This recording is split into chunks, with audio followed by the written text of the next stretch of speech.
was gonna start by like doing the lyrics to North to Alaska, but I couldn't. I forgot to rehearse it because I didn't think of that bit until like the second I started recording, and didn't think about it for like the last day and a half. So, oh well. Yep. I guess we don't get to hear the Johnny Horton. I don't But even whatever. know who that is.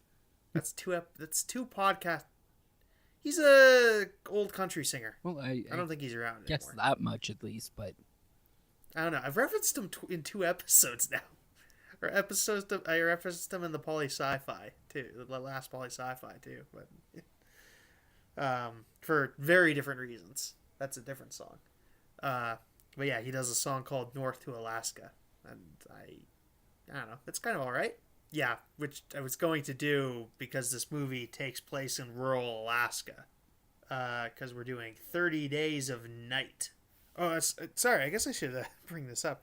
I think they've changed the name of the town.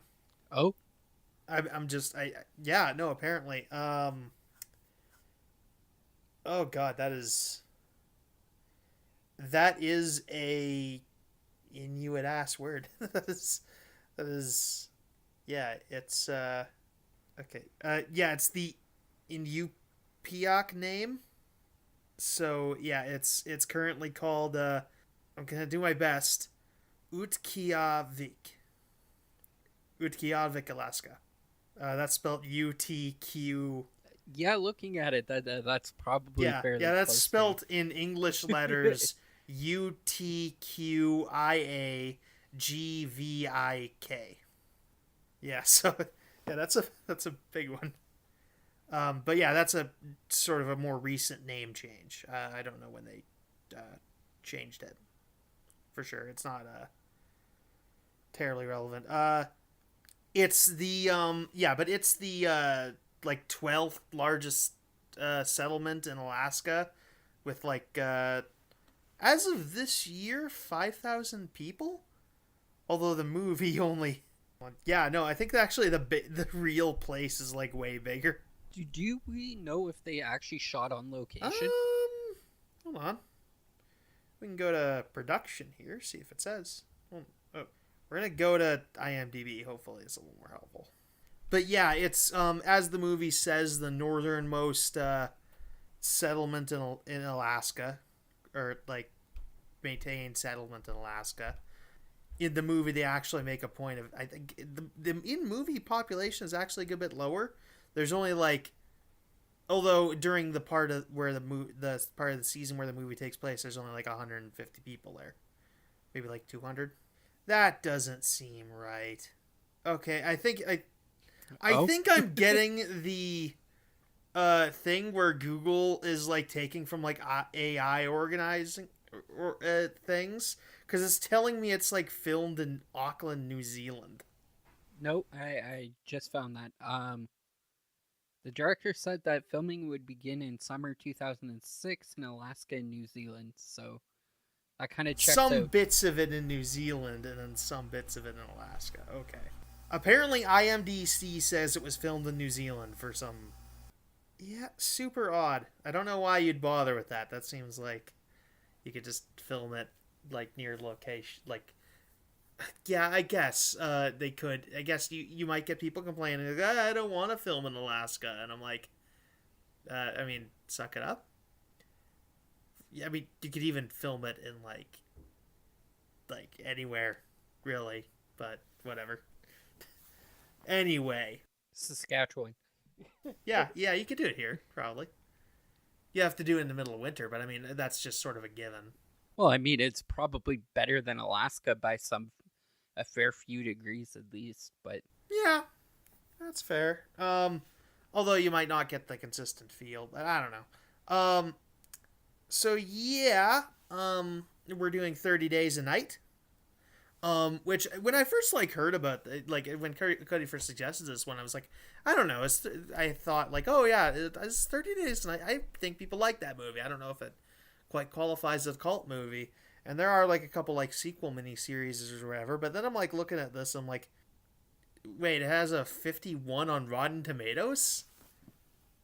Am I watching the same movie as everyone else? There are people that really don't like this movie. Weirdly enough, it seems like. Yeah, I think there's a little bit of a nostalgia factor for this movie. It came out in 2007. I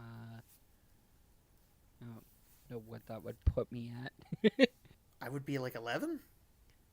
Yeah, so we're roughly the same age. Yeah, we're close. Yeah, no, it's super. Yeah, this movie doesn't Yeah, 13 have like big. by my math. Yeah, a lot of people just aren't big fans of this, or they just see it's like, it's only a little, like the slightest bit better than average. And I'm like, I don't know. I don't know. Metacritic has an average score of 53. I gotta say, it says, I kind of based on 20, yeah, 29 critics. That's okay. That's a small sample size. That might be part of it. once again, I think nostalgia glasses really helped. A lot of this stems from a really good opening, a really good premise. All the ways up until the end of the movie, this didn't disappoint me, at least. Yeah, I don't know. I liked it a fair bit, actually. And I haven't seen any of the prequel works or sequels or miniseries or. Yeah, I think there's a prequel miniseries and a sequel miniseries, and there's a straight to video DVD sequel to everything. Which I thought they were gonna try and do because by the end of the first the movie, it doesn't really close out any of the loopholes that they created or whatnot. So, Yeah. or at least taking to traditional vampire lore, I don't exactly know specifically what would happen by the end of the film, or what should have happened by the end of the film. Yeah. I don't know. It just seems. Yeah, it's. I don't know where they go with it, but I feel like you could do some decent sequels to this if you wanted to. Mm-hmm. Yeah, like I don't know. Yeah, I think that's something that could be in the cards if they really wanted to. But I guess, what's the box office on this again? $30 million, and box office is fine. Yeah, that's fine. It's not like super good, but it's fine. Enough to spawn two sequels. You could have expanded that.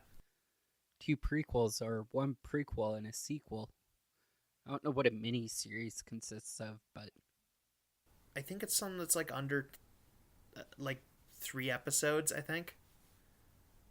I don't know that you can call it a mini series, but I don't think there's a hard definition. I think it's just if you generally I'd say 3 nights or whatever. It does also do something I like, which weirdly enough, I'm relating it to the movie Wolf Cop, because the thing I like about kind of that is okay, here's a neat idea. What if a monster took over a small town?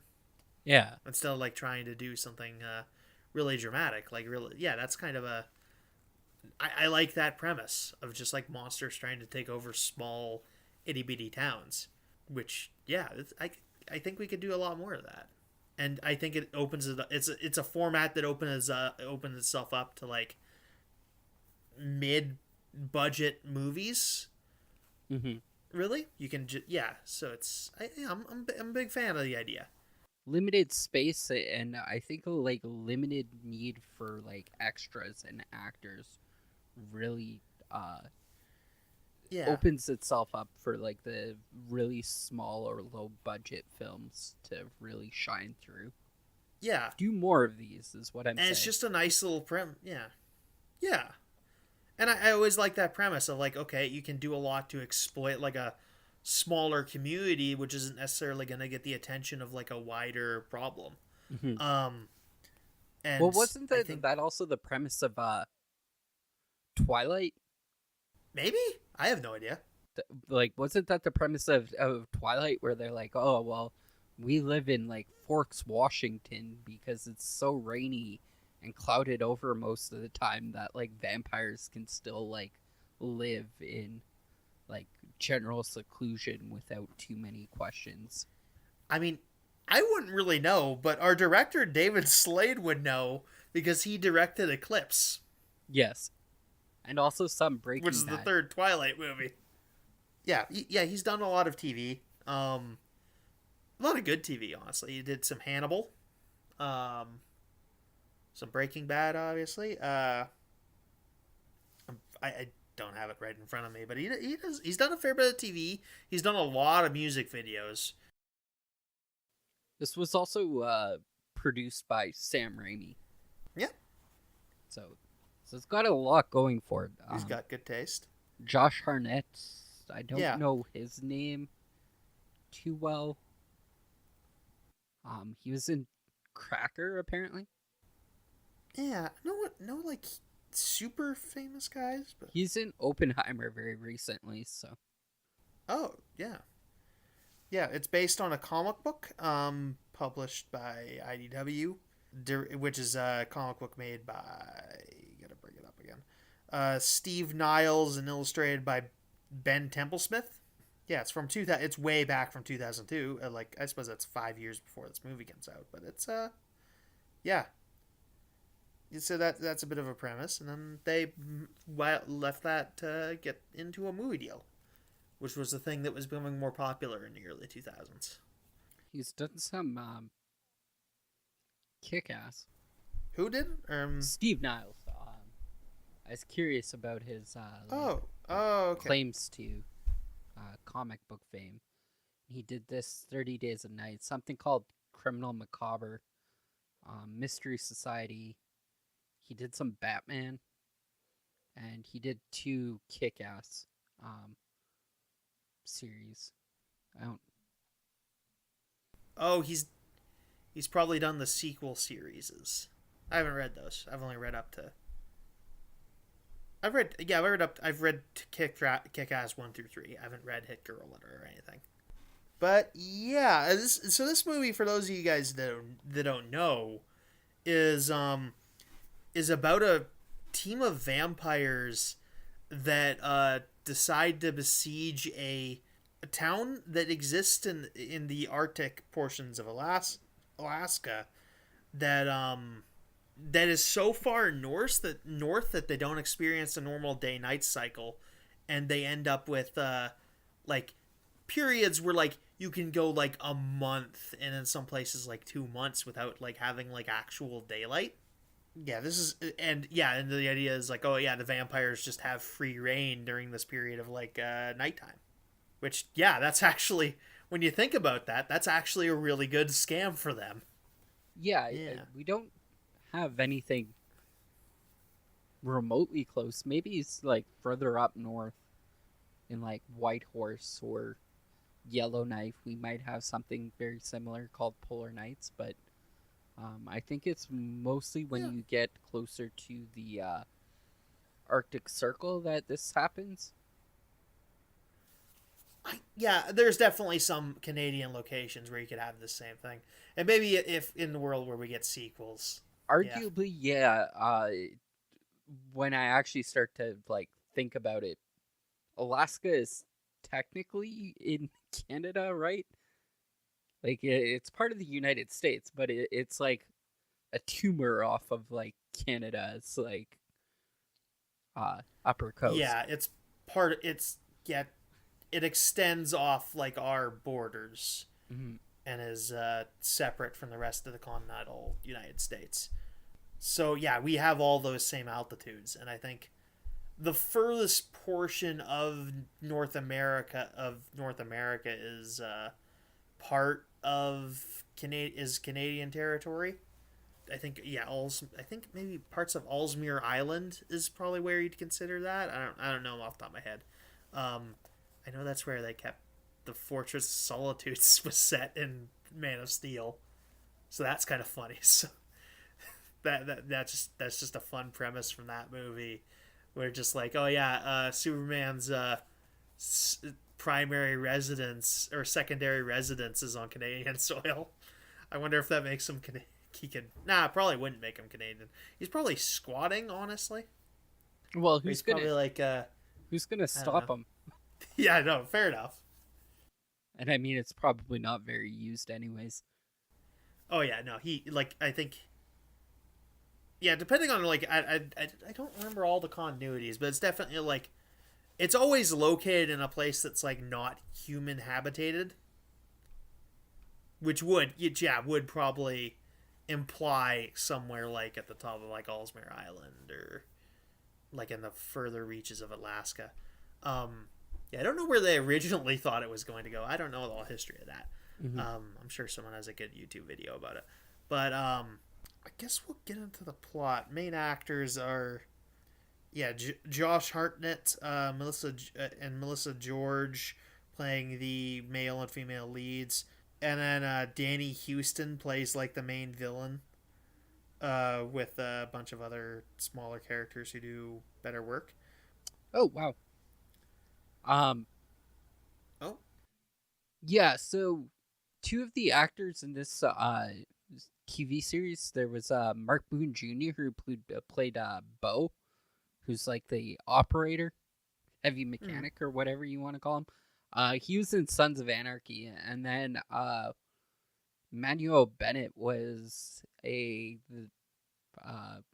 other deputy in this series, and he was in Spartacus.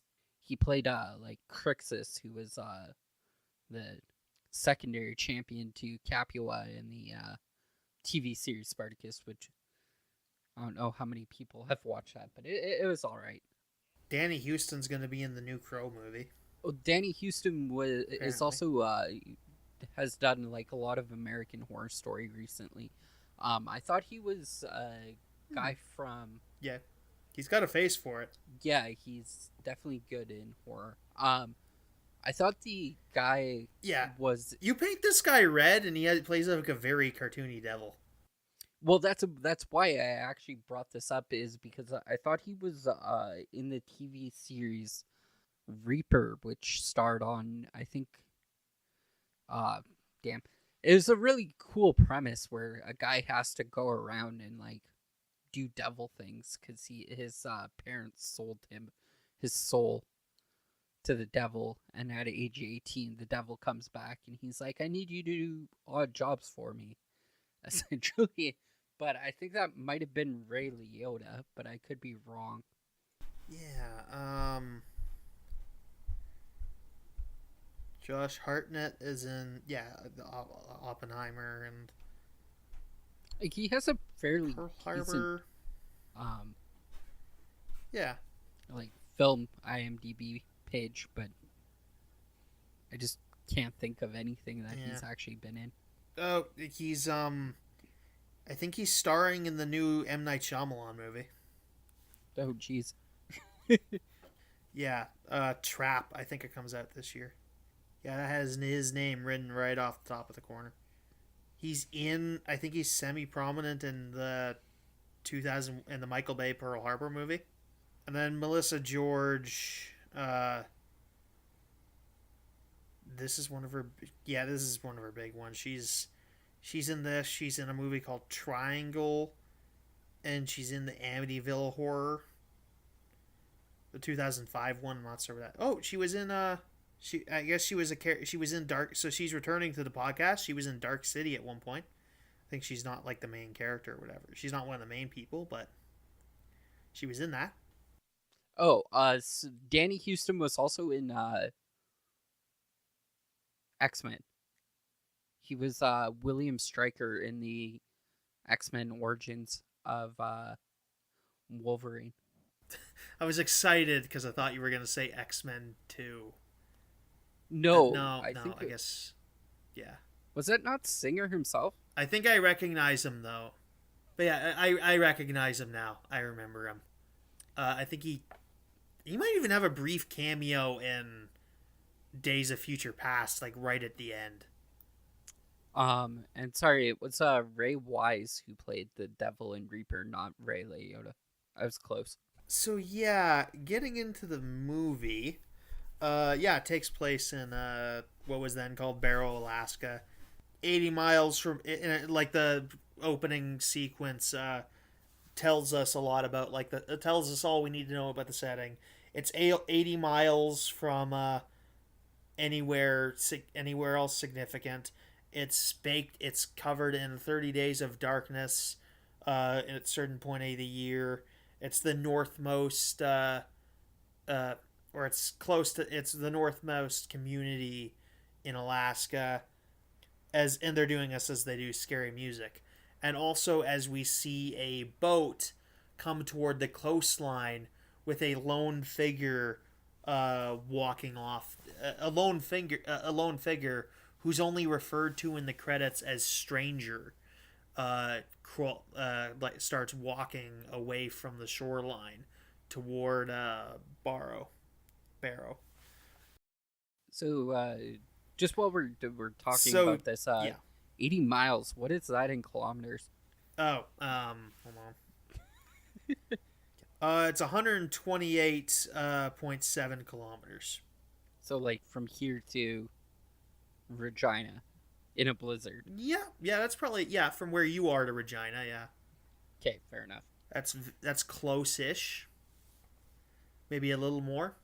Maybe that gets you to like into like the physical city. Mm-hmm. So yeah, it's about a 2-hour drive going highway speeds. But yeah, and it also tells us that this is the scenes we're seeing are take place on the last day before nightfall, and also like a lot of people are getting out of town, taking the last flight out of the city, which taking the last flight out of the city, we'll see a little bit later that the sheriff, the main characters, they replace the population sign on the end of at the outskirts of town to what it is when everybody leaves for the winter for the night, and one of the guys is just like, oh, what? No one's gonna be able to see that.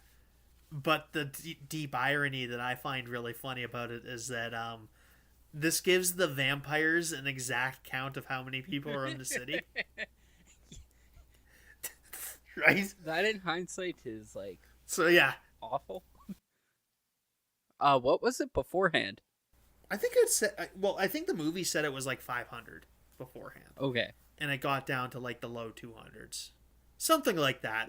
It's actually, yeah, like I said earlier, this is actually I think smaller than what the actual Barrow is.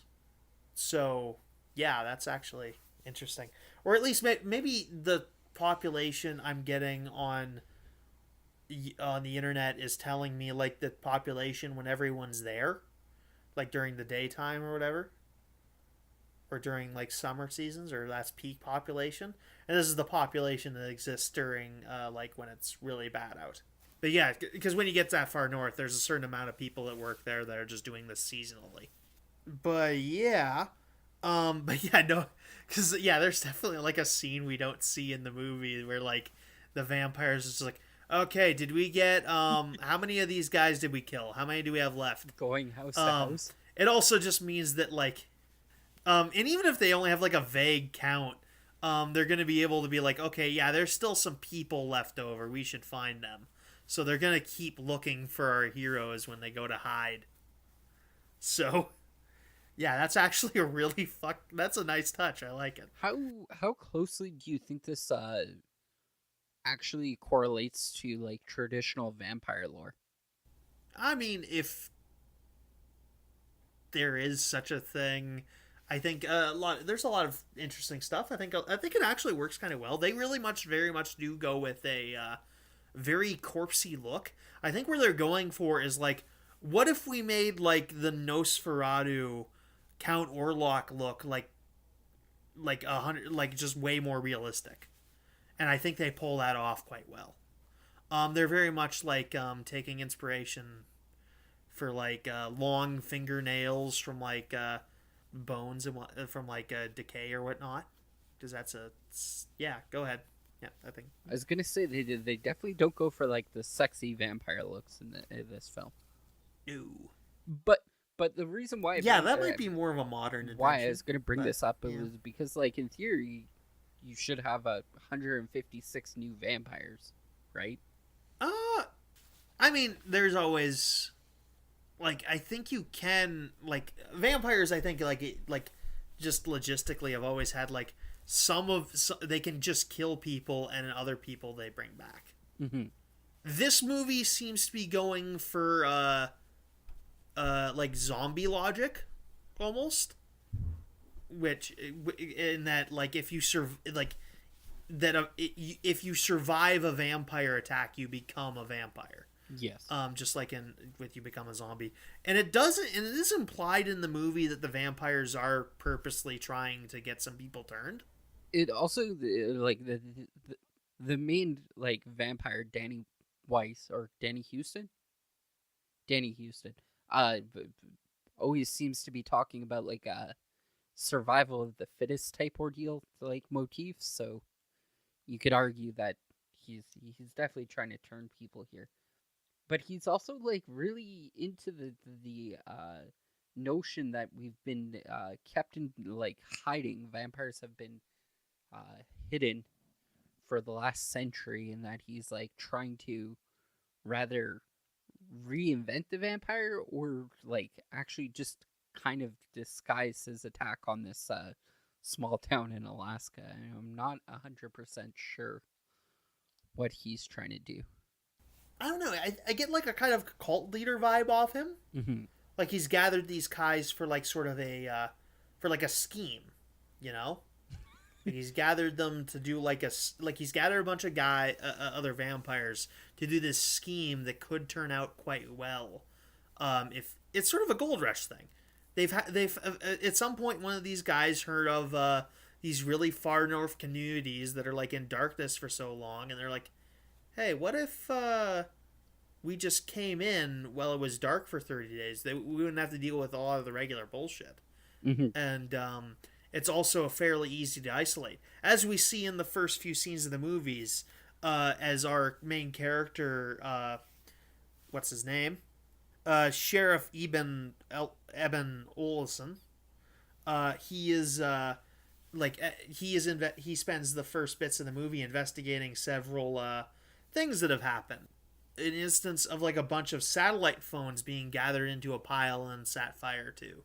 A bunch of the like sleigh dogs have been get murdered. There's a few other acts of sabotage that I can't name off the top of my head. Gas lines getting cut on vehicles. That'll go on throughout the later movie. Yeah. Yeah, there's one guy that's fixing an oil leak, which maybe could be him. It's kind of a It leap. could be part of this. We'll see. You would think. Oh yeah, it gets to be a big leap. That if they're like, oh, we're gonna sabotage the place, why wouldn't they just like destroy a plane? Well, I mean, the planes all leave in the daytime.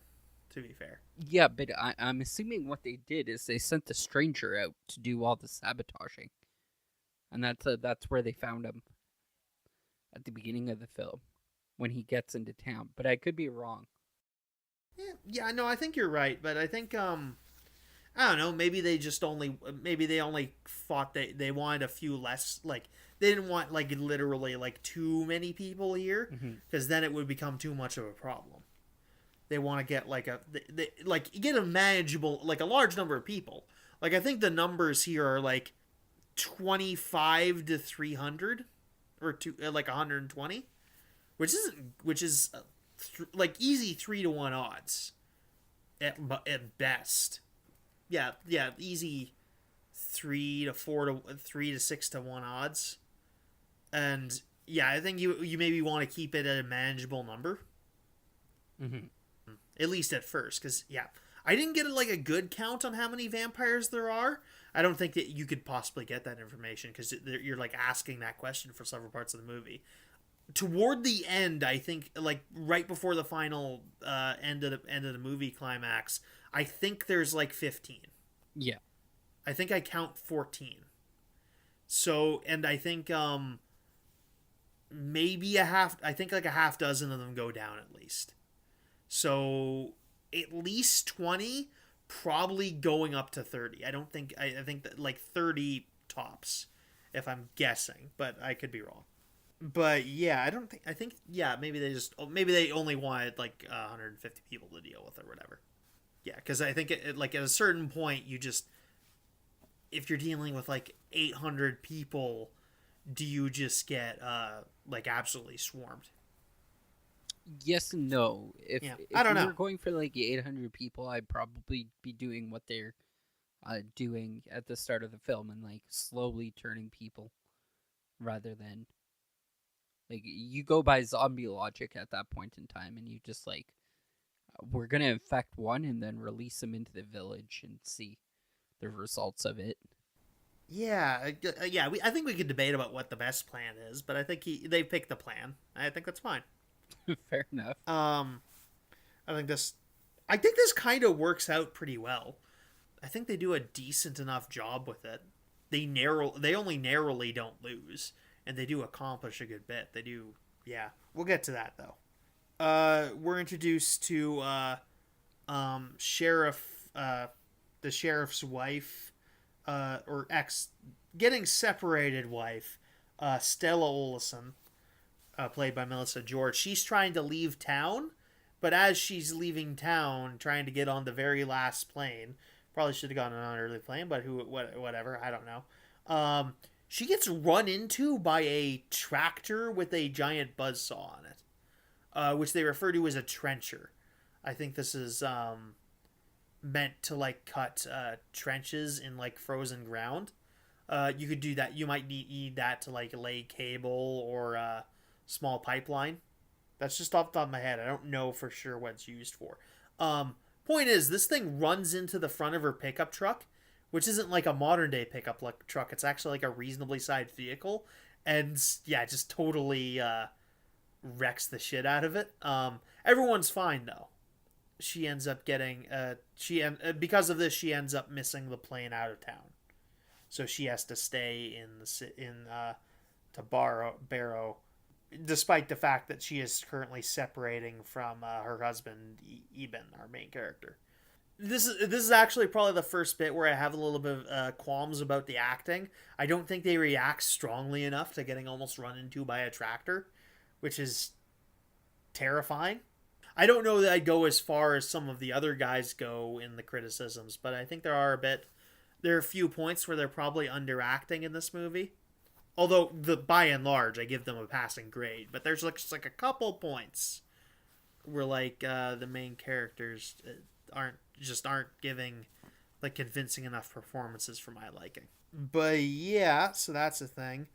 Our sheriff gives a one of the hermits like who's living on or not who's living on near the outside of town a ticket because his truck's leaking on the road, which is just total cop bullshit. Because he's just like giving him a ticket as he's trying to fix the vehicle. Like that's like, and he says he's doing this to remind him that he's part of the community. The hermit character is called Bo. Is it just okay? Is Bo okay? Bo. Yeah, and it's spelled Beau. Yeah, played by Mark. Oh yeah, that is him. You're right. Yeah, played by Mark Boone Jr. He's one of the bigger part characters in this. Yeah, he's saying he's doing this. He's just giving him a citation. It's not like a full ticket, but it's like he's saying this because to remind him that he's part of the town. And it's like fuck off. This is probably why he doesn't want to hang out with you. This is probably why he doesn't want to hang out. Maybe if you didn't leave him a ticket, he would want to be part of the community more. Because yeah, that's famously endearing action is giving people tickets for things that they're currently trying to fix. Just total dick move on the sheriff's part in this one. This guy seems to be like a like pure neutral good. If we were like going through, um, like an alignment chart for this character, because like honestly, halfway through, like later on in the film, he makes like a very jaded comment towards his brother about like marijuana smoking, which like it's 2007, but like even at that, like we have legalized marijuana at this point in Yeah. time. So Yeah, the main character does not do a lot to endear himself to the audience, in my opinion. Like, he's just like a total. He's also like, as we're doing this, like also like separating from his wife, which isn't probably like a good sign that he's like a good character, that he's like a nice guy. And they do this whole thing where like yeah, through the entire movie, Stella and Eben are like reconciling, but that's like movie contrivance to a certain degree. It's like, yeah, no, in like the stable real world, these two are breaking up because they're just not getting along that well. There's like every indication this guy's just like a total dick. Yeah, maybe you back off on that, but I think this is just like part of a trope where it's just like, yeah, oh, yeah, we need to create the romantic plot by like having the guy going through a divorce at the beginning of the movie and like expecting this big heroic thing to like save the marriage is our romantic plot. And yeah, yeah, it's just it can be problematic in certain forms. This, I mean, it's a movie. They're never going to like portray it like have it be like do like a whole thing where like they say it's like a bad thing that these two get back together, but yeah, no, it's just like a trope that like rings to a lot of people as unrealistic. But I mean right here as of right now, I've like said my two like bad things about the movie, which I think is which is a good sign. Those are just like two caveats about like a movie I actually otherwise enjoy pretty well. But yeah, eventually Eben is going toward a diner where the character called the Stranger is like asking for raw meat and causing a disturbance, and Eben's like, okay, buddy, let's come take talked about this outside, and he ends up causing a commotion, which ends up having being resolved with Stella pointing a gun to the back of this stranger's head.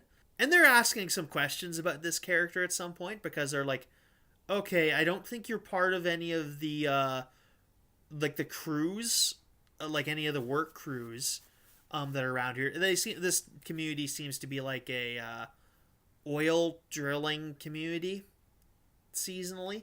I think that's one of their big things they do here. So he's not on any of those. He's not like a long-time resident. He's not one of the First Nations people that we occasionally see. Honestly, maybe not seeing enough of them, if we're being honest. But I don't know for sure. I could just be guessing there. We do have a couple, at least coded First Nations characters in the movie, though. So, but only like a couple. And I'm not sure if maybe there should just be more of them. But I also don't know what the situation for First Nations people is in Alaska. I don't want to. I can't really speak to how accurate it's supposed to be. I'm not an expert on that. Also, early 2000s writing. There's probably not too much of an emphasis on getting that 100% correct. But yeah, whatever. Yeah, so they end up putting this guy into jail, into the holding cell because he's causing some problems. And also, they've also investigated some of the acts of vandalism and the dogs getting killed. And it just seems like, okay, there's a mysterious random guy walking around acting crazy. He's probably a good suspect. I mean, yeah, it's just, yeah, he's the one strange factor here, and like it seems like he's probably a safe bet. At least a guy you should ask us questions to. And like nobody knows who he is either, or where he came from. So yeah, they put him in holding. Yeah, and at that point we sort of get to nighttime finally. As we're going to the nighttime, we see these three people who work at the power plant. They're about to head off for the night. They're like doing this whole thing where this throuple is flirting, and eventually they get attacked by vampires. The lady of this trio ends up getting away, but the two men end up getting killed by vampires. And this is our first real look at them. And they're sort of hiding them from us at this point. We don't get a really good look at them for another 10, 20 minutes. But yeah, it's pretty menacing entrance to this.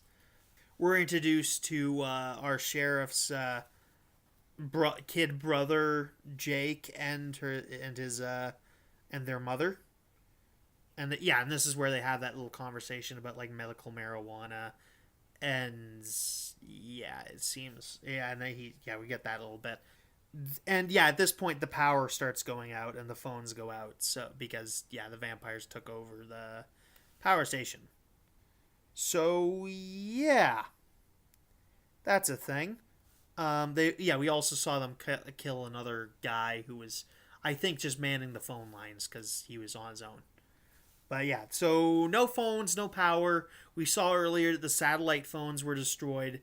So yeah, they have no way of calling anybody for help, and they're trapped here in 80. Unless you want to hike 120 kilometers into toward the next town in freezing cold weather. And through the course of the movie, we'll see that there is at least one blizzard that will happen during the course of this. So yeah, it's not a fun hike to the next town. By the time you got there, it might even be daylight. I'm not sure of the timing on that. Depends on when you start it. The sheriff tells him the sheriff at this point tells our hero starts going around on like his sheriff truck and calling, speaking through the intercom, and says, "Everyone, stay in your homes and prepare your firearms." So yeah, that's becoming a thing. Yeah, they've kept the stranger in lockup. They ask him some questions here and there, but they're not getting anything out of him. He says something about not wanting to talk to meat, or sorry, not talking to dead men. Is the words he uses. According to Google, we said it was Weyburn to Regina was about 120 kilometers. It's about 115. Apparently, walking, it'd only take you 26 hours to walk that. Okay, yeah, So and I assume that's like summertime when there's no. Oh yeah, Yeah, yeah. I don't think it yeah, would take you 30 days, summertime, but on foot yeah, in this scenario, in a blizzard. yeah, on foot and with a road, Yeah. and we're talking, and the difference would be like walking there with a foot of snow, maybe, Mm-hmm. Apparently, you can bike it in depending on 7 what hours, the weather's like. Yeah. or you can just drive it in Yeah. an hour and 15 minutes. So Honestly, weird they don't go after more of the vehicles now that I'm thinking about it. yeah, Although maybe they do. We do see that one car was leaking. Maybe they do go after them all, or go after most of them.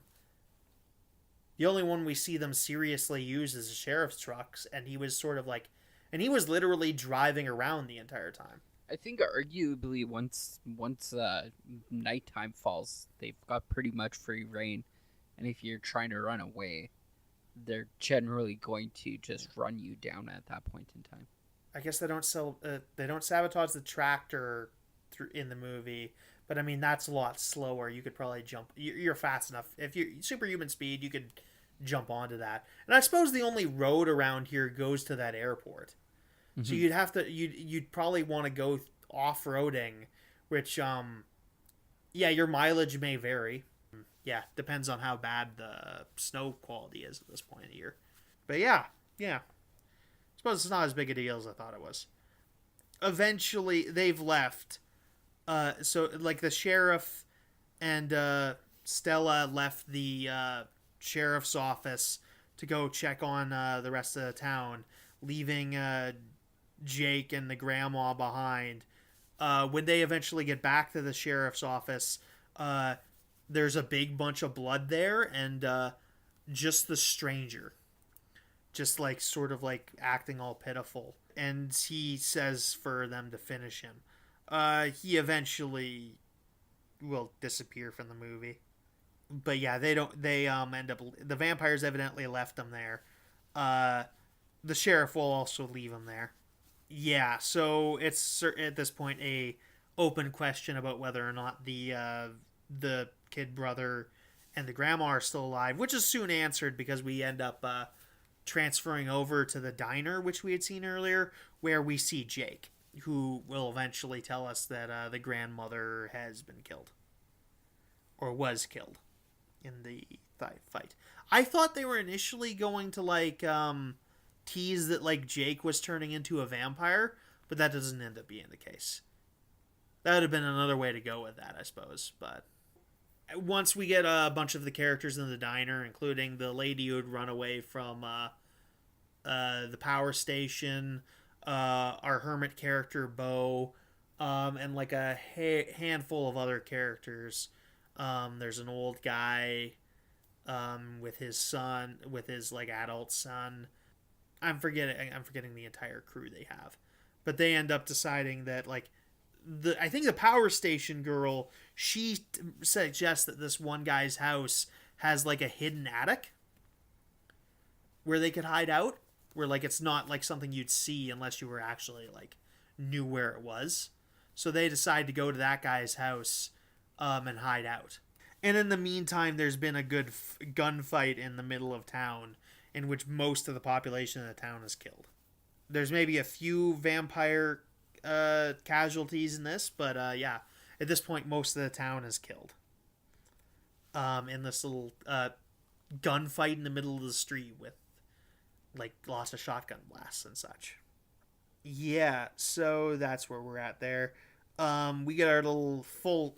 I think at this point we get our first full view of the vampire. What did they call him in the movie? Marlowe, who's the head vampire played by Danny Houston. Yeah, our main vampire gives a speech about. Oh wait, no, this is it. Sorry, I'm writing about this. So we get our first view of him. He has like a vampire wife, who's like the other main one. There's a few other cool iconic vampires. They all look really good. The makeup's done very well in this movie. At this point in the movie, Marlowe goes to the stranger and he's like, "Yeah, he did well," and just squishes his neck, kills him. I think Marlowe, the stranger, was doing this on the promise that he'd become a vampire. He's a very, I think, Renfield-esque character in this. There's a few Dracula references in this. The boat's a Dracula reference because that's how he gets to England in the book. Is like Dracula takes over the boat, the Demeter. That's a leap at best. No, I mean that's a very common. Yeah, because they show up on like a ghost ship, which is the same way that Dracula showed up in England. Sure. They also reference it in Helsing when Dracula Alucard comes back to England on a aircraft carrier, which is a ghost aircraft carrier, meaning that everyone else is dead. Anyway, moving on. Eben gives a speech about survival and how they're like, as Alaskans, they're tough and they can survive anything, which kind of rings hollow because 9/10 of the population of this town is currently dead. So, yeah, not feeling great about the survival. Oh, I guess I forgot that I think Arvin is the character. Yeah, he's a New Zealand guy. Yeah, the New Zealand guy, the Maori guy or whatever, playing the Inuit guy. I don't know. Yeah, he's in the group of survivors too. He was in charge of a trash disposal center. They showed him briefly as as when they were introducing another instance of sabotage in which some guy had fed a bunch of helicopter parts into a trash compactor. Well, so they at least, which I think was maybe their emergency way out of there. Destroyed a helicopter, but not the planes. They never show the full helicopter. Mm-hmm. But I think, he says that they destroyed a bunch of stuff, which I assume means they ripped a part of the console out and just fed it into this metal shredder. That's just my guess, though. Yeah. Anyway, moving on. So yeah, he gives the whole speech, and they're hiding in this town for they're hiding in this setup for 7 days. When they get their first development of this one lady wandering through the street calling for help, and they take a peek out their little window points that they have, and they're like, okay, we should go save her. But then they notice that some of the vampires are jumping around the roof, and they realize they can't save her. Which, yeah, eventually just ends up with her being dead. Yeah, so they were using her as bait to try to lure out the last guys, which they probably know about because of the population sign. So yeah, they're eventually going to plot to use an eventual blizzard to white out in order to get to a convenience store. But while they're waiting for that to happen, the older guy who has has Alzheimer's ends up trying to wander out. His son tries to go after him, but they don't end up catching him. And while they're doing this, or maybe a little bit before it, Eben encounters his deputy, who had been missing for his deputy Billy, who had been missing for a substantial part of the movie, and he pulls him out from underneath a village. We had seen him earlier trying to fight off a vampire with his wife who had been killed, and he wanders, and he's been hiding underneath a house because this is the Arctic. They don't necessarily build foundations as much. They just like have a lot of the houses are on like stilts. They're like sort of just above the they're just above the ground, so they're not like sitting on the ground like you normally would expect. So he's hiding underneath one of the houses, which is a little bit of a strange hiding place, weird place, because they've been out it's been 7 days. He probably would have frozen to death at some point, and he pulls him out. But then Eben realizes, like, oh yeah, you look really pale, and what big teeth you have, and yeah, it's all the better to eat you with, my dear. And they end up having to get into a fight, and Eben chops his head off. So yeah, it's at this point that's it's explained to us basically the rules about how people turn to vampires in this is that they survive a vampire attack. Yes. I guess that would have been earlier, but basically, the only way to kill a vampire in this film is to chop their head off. Yeah, you can kill vampires that way. In other lore, usually you have to like throw the head on the other side of a river or something. But wait, what? Yeah, there's a whole thing in like traditional lore where like vampires can't cross moving water. Which stems from what? Who the fuck knows? I don't know. It's really weird. Running water is cleaner than regular water. It's really weird to try and like go back into like the like mindset of like historical lore accurate, because like it was a conversation I think I had before. It's like, why is it deemed that like vampires are scared of garlic in traditional lore, and it stems from like garlic being a cure for like the cold or something weird like that. Like, or like, why do you have to drive a stake through a vampire's heart in traditional lore? And it's like it stems from the cross or something like that. So it's just interesting to learn. Yeah, and I'm not enough of a medieval like Bavarian peasant to like understand the base fears that come from like where the stories come from. It's just like not I don't have that sort of expertise, and like very few people who are that smart who have that sort of expertise would be spending it trying to figure out where vampire lore comes from, although a few people have. So yeah, I think it's the same sort of thing of like, oh yeah, vampires need to be invited into your house. It's like just some other base fear. It's like how when like when you have the things that Jason Voorhees murders people for, those are based on like fears of things that people in the 1980s were anxious about. Mm-hmm. And if you understand the 1980s, you'll understand why Jason Voorhees is killing those random teenagers for having sex or whatever he does. Smoking marijuana cigarettes and underage drinking. Yeah, lots of like 80s like fears or whatever. Mm-hmm. So yeah, that like horror films come from a context of like, okay, here's what we're anxious about as a society, and then we write a horror story about that. Yeah. And that's been true, I think, for all of human history. I mean, maybe this one's a little bit more basic in that, like, okay, what if some big man-eating monster came to attack your isolated frozen community? Which yeah, is a bit more of a niche thing, but it's perfectly valid, and I think that's where a lot of the charm of this film comes from.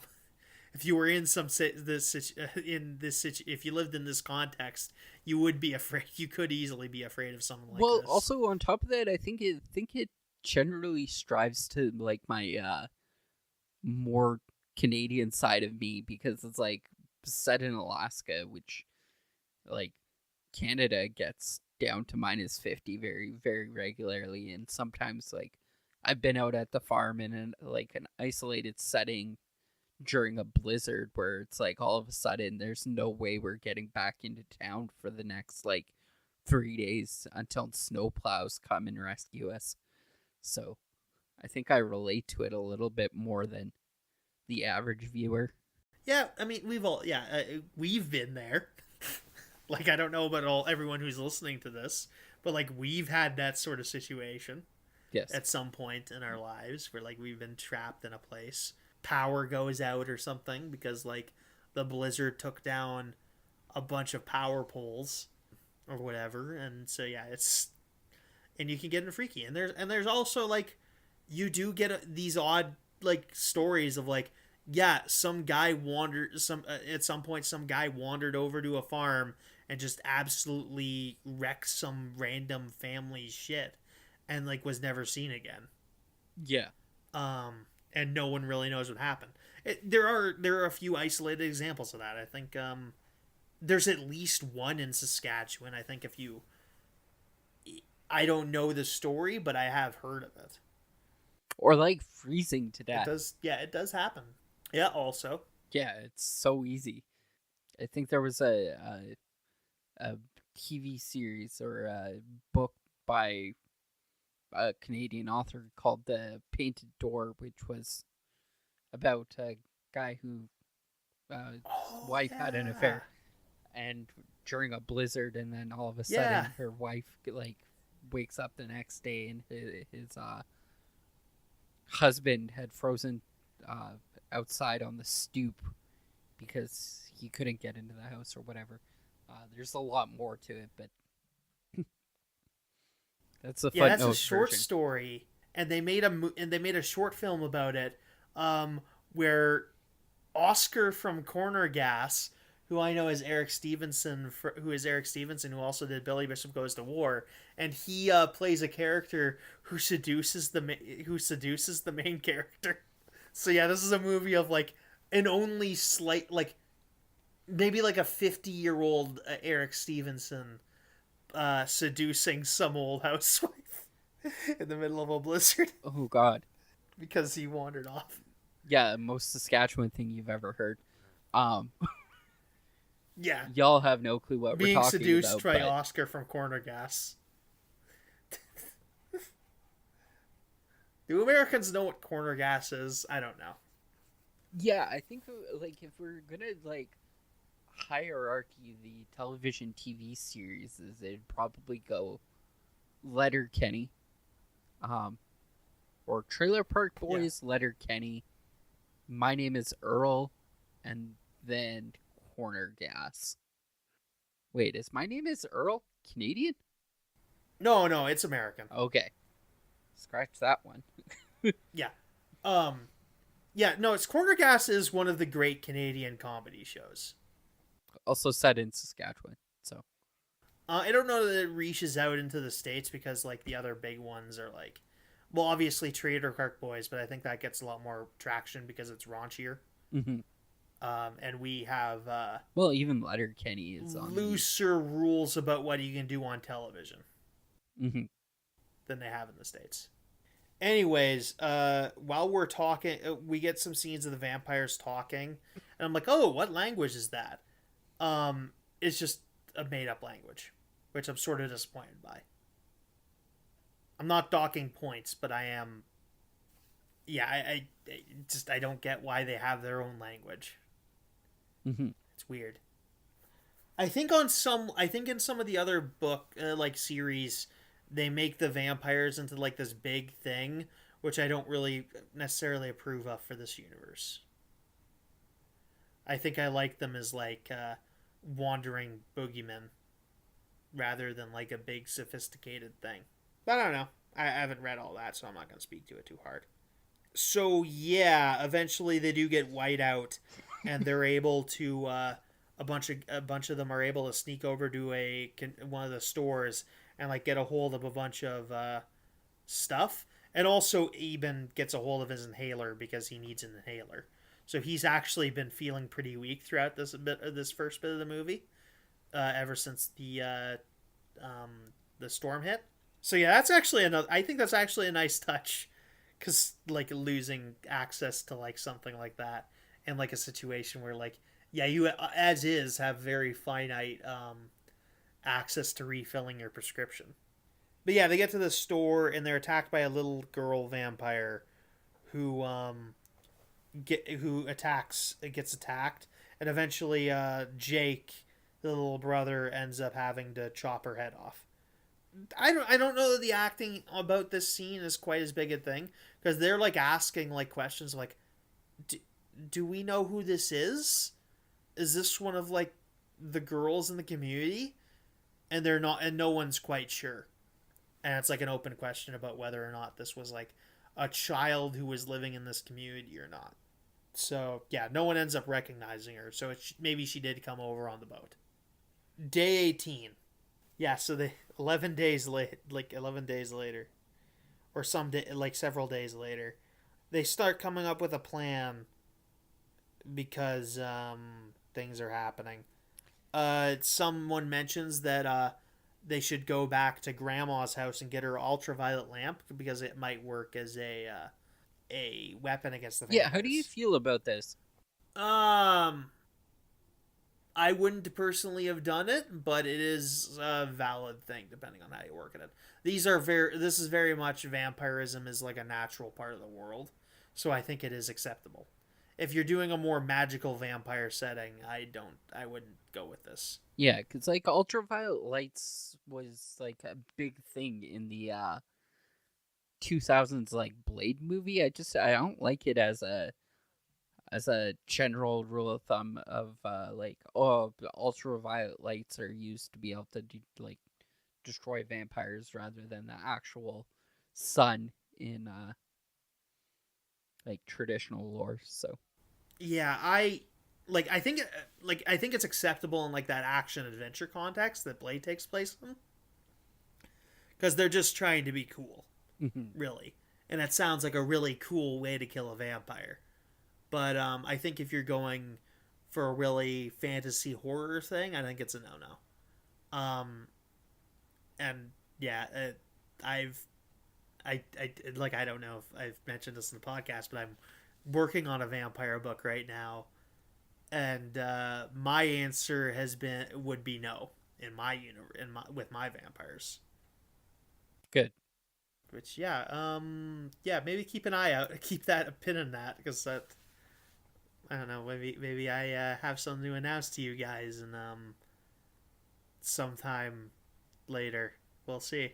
So yeah, they're also doing this in tandem with an idea to start a generator so that they can do some stuff with it. So yeah, they go to do that.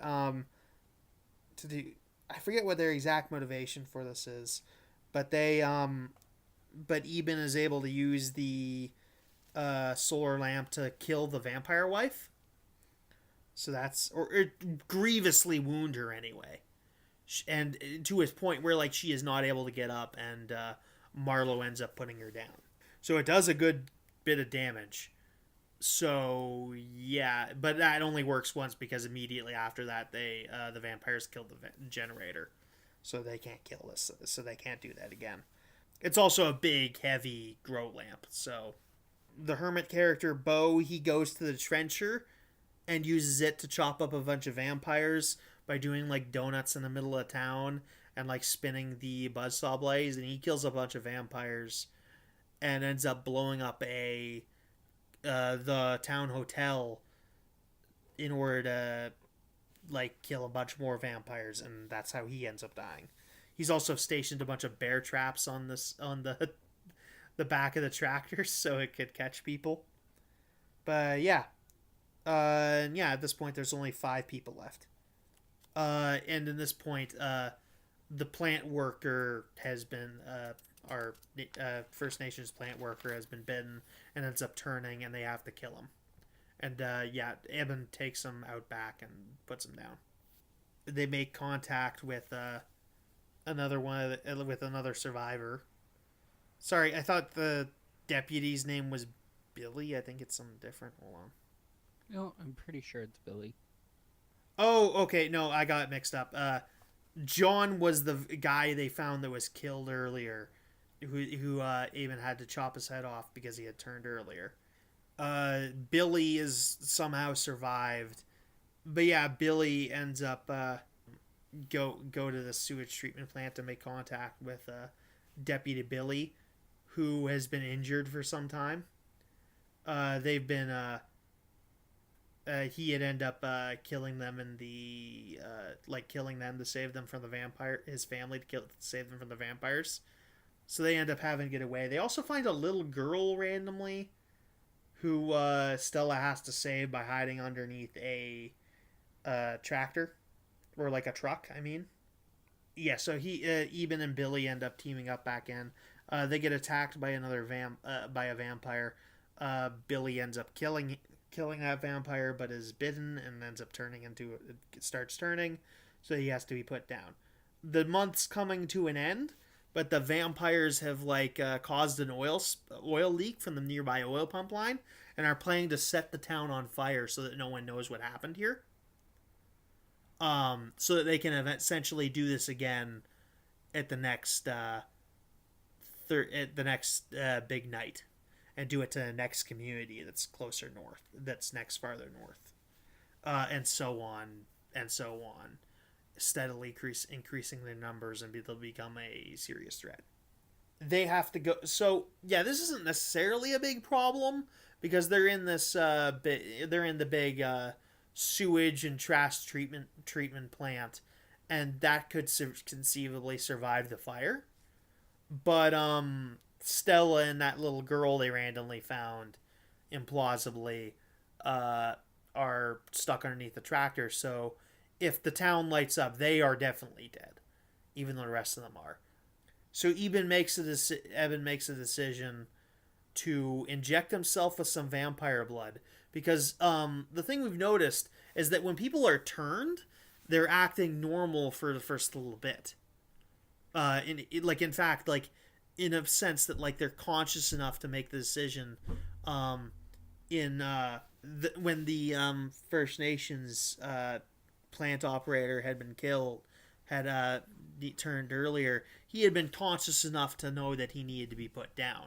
Mm-hmm. So vampires are able to maintain their personal selves, at least for the first little bit of turning. At what point that obviously after a few days it changes, but yeah, they have a little bit. So Eben decides to infect himself with vampirism so that he can go save Stella. So he goes out into town square, distracts the vampires, get into a big duel with Marlowe, and eventually Marlowe gets punched through his head, which causes the other vampires to scurry off.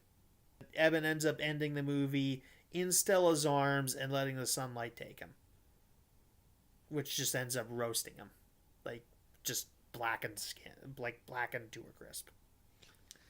And that's the end of the movie.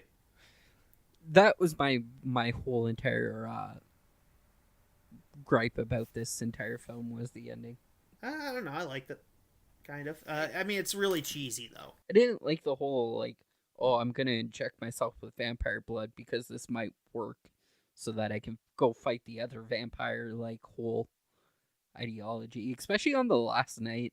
It is a super cheesy moment. To be fair, I don't really have a better suggestion, but I don't know. Maybe you go with something else. But yeah, it is absolutely like a cheesy sequence that maybe just breaks. It's maybe a tonal break with the rest of the movie. But yeah, no, I still do like the movie a fair bit. Yeah, the appearance of the vampire is good. It's like a really it's a really spooky presence that ends up working really good. I think it definitely probably deserves to be higher on the scale than what the internet is seemingly giving. Or I guess maybe not even so much the internet. I think maybe this is just like contemporary reviews that weren't giving this super good shake. I think it's as good as like a lot of movies have been. What are you giving the movie? Just out of curiosity. Probably something in the realms of an 8 out of 10. Okay, yeah, we're pretty well on the same page. I'm at 8. I'm at 8. Like maybe a high 9 if you switch out the ending and make it a little bit more plausible. I really like the there's maybe a 9 out of 10 in there. I really like the scene where Bo is like riding around on the trencher, killing all the vampires. That was a really neat scene. The gore in this is nice. Like they do it blood very well. I like a lot of the like traditional vampire callbacks and stuff like that. So, yeah, maybe there's a world in which this is a 9. I don't know that. Like that's definitely not this world though. I think it is still like it's an 8, but I don't know. It's maybe a lower 8. But yeah, no, I'm pretty good hard on it. I think it's good. Mm-hmm. Yeah, definitely more than what people give it credit for. I wish like it had gotten like a good sequel or something. Although you'd be doing it with a different. I mean, not like obviously you'd be following the monsters to an extent, but yeah, I think you could have made something work. Maybe this is the. I'm pretty sure this is the 24th one of this season. 24th. Yeah, this is 24. So yeah, this is so next one's the episode 100. 100th regular episode. Next one. Jesus. Yeah, and that's not counting like the live streams or like the other random stuff we've done. And I think we're going to do something we've talked about doing for a while, but we never ended up doing. We've always ended up doing something else. I just want to say I don't think it's got a D in front of it, but yeah, okay. Yeah, the next one we're doing something which is considered by some to be Canada's first horror film, The Mask, from 1961. Jim Carrey's not in it. That's good. I don't even think Jim Carrey's alive at this point. How old's Jim Carrey? Oh, just barely. You very God damn it. The Mask comes out in 1961. Imagine just Jim Carrey was conceived to The Mask. Gross. Terrible. Yeah, terrible thought. Not something I want to I'm think sorry about. for even saying that. Yeah, that was the day that the sperm that would become Jim Carrey was formed. Or the day of the release. Super dumb. But yeah, not starring Jim Carrey. Starring some other people.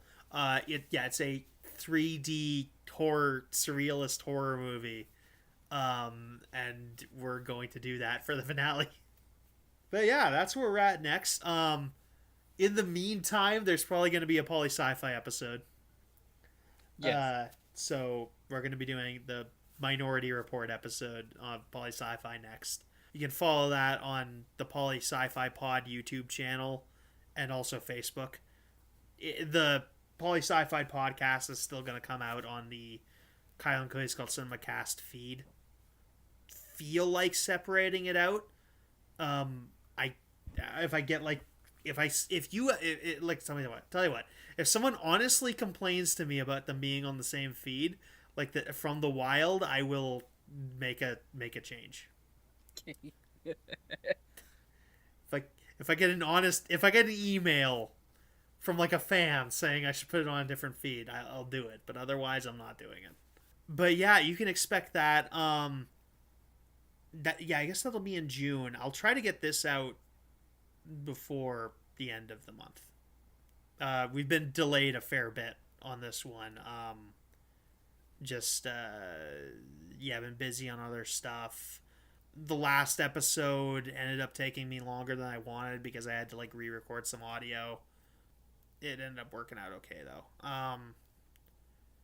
But yeah, so that's what's up in June. That's where we're at. So stay tuned. We'll see you next time. Goodbye.